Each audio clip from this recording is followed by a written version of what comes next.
السلام عليكم ورحمة الله وبركاته. ألف مبروك للنادي الأهلي. مباراة قوية جدا من بدايتها بصراحة. ضغط عالي جدا من فرقتين فرجونا على كورة محترمة بتعوض الفساد في كرة القدم والمشكلة اللي عكننت على الجميع بتاعت رحمة الله عليه أحمد رفعت. فمباراة جميلة النهاردة. يمكن هدف النادي الأهلي تقدم بهدف عن طريق أسامة أبو علي في الدقيقة 17 من عرضية جميلة جدا من الشحات رجل المباراة،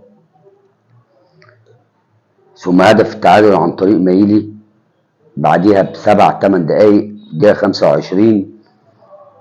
وفيستون مايلي ده يا جماعة فرقة قوي جدا، وبصراحة فرقة بيراميدز يمكن أنا اتكلمت من فترة أصبحت فرقة كبيرة، بس النهارده يعني ما حالفهاش الحظ مع فوقان النادي الاهلي. النهارده بصراحه مباراه من افضل مباريات النادي الاهلي في الفتره الاخيره. يعني ما بتقدرش تتكلم على حجم الفرقه او تقل الفرقه الا في المباريات التقيله بصراحه. فالنهارده النادي الاهلي عمل مباراه جميله، ثم تقدم لبيراميدز مع بدايه الشوط الثاني. الشوط الاولاني خلص 1-1 وتقدم لبيراميدز مع بدايه الشوط اول 6 دقائق في الدقيقه 51 تقدم لبيراميدز بهدف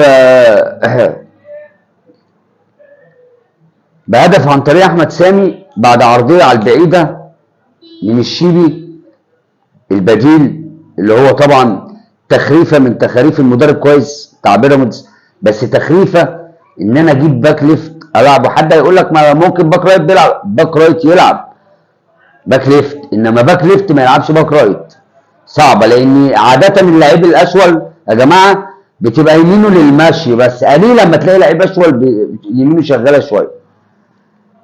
فقدر يتقدم بيراميدز، ثم طبعا حسين الشحات المتالق اللي النهارده عمل كام تمريره مكاره بصراحه. ده عمل واحده لوسام بس وسام جلى فيها ثرو جميل جدا، يقدر يحصل على ضربه جزاء بعد فنت قطم ب... انا مش حكم بصراحه عشان اقول هي صحيحه ولا مش صحيحه. يعني انا مش عارف. هو لعيب بيراميدز اللي هو محمد حمدي عمل التاكلينج عشان يقفل على العرضيه، والشحات لم الكره لجوه، بس الشحات رجله لما لم الكره رجله وهي نازله نزلت على محمد حمدي فعرقلته. هل هو يعتبر محمد حمدي اللي اعاقه ولا ايه؟ انا مش فاهم. هو الراجل ده حكم اجنبي وحكم كبير وما يعرفش الوان ولا يعرف اسماء. المهم ان هم قدر النادي الاهلي يتعادل، ثم قفشه هدف عالمي قفشه المرزق في الدقيقه 85 او 86 يتقدم للنادي الاهلي هدف جميل، بس ساعده فيه احمد الشناوي، لان احمد الشناوي يا جماعه هو لسه نازل قفشه وربنا رايد له. هو لعيب مرزق بصراحه قفشه، بس يا احمد يا شناوي المفروض اي جون في الدنيا لما بيعمل تراي بيحاول بقدر الامكان ان هو ياخد خطوه ويعمل تراي. انت عملت تراي من مكانك وتراي ضعيف جدا علشان يقدر النادي الاهلي ياخد 3 نقاط مهمه، خطوه مهمه جدا علشان تبقى خطوه مهمه جدا نحو حصد الدوري المصري الممتاز. وفي لعيبه يا جماعه في النادي الاهلي، طبعا نجم المباراه ورجل المباراه حسين الشحات، في لعيب في النادي الاهلي ما حدش واخد باله منه، لعيب عالي قوي ولعيب جامد قوي و... و...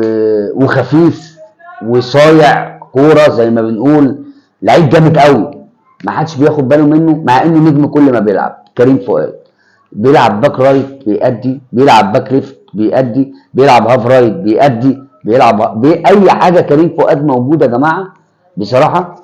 لو خد حقه في النادي الاهلي كريم فؤاد هيبقى حاجه بصراحه، لعيب جامد ولعيب جميل وما تسمعلوش صوت، بيلعب كوره للكوره فانا بامانه من الناس اللي انا معجب بيها في النادي الاهلي كريم فؤاد جدا. فالف مبروك للنادي الاهلي. و... ولسه في مباريات، ما نقدرش نقول الدوري اتحسم عشان في ناس كتير بتقول يعني في دماغها الفوز النهارده حسم الدوري. لا، لسه النادي الاهلي عنده هيلاعب بيراميدز تاني بعد 8 ايام، غير انه هيلاعب مودرن فيوتشر بعد ففي مباريات قويه لازم النادي الاهلي يمشي بنفس التركيز عشان يقدر ياخد الدوري. الف مبروك للنادي الاهلي. السلام عليكم.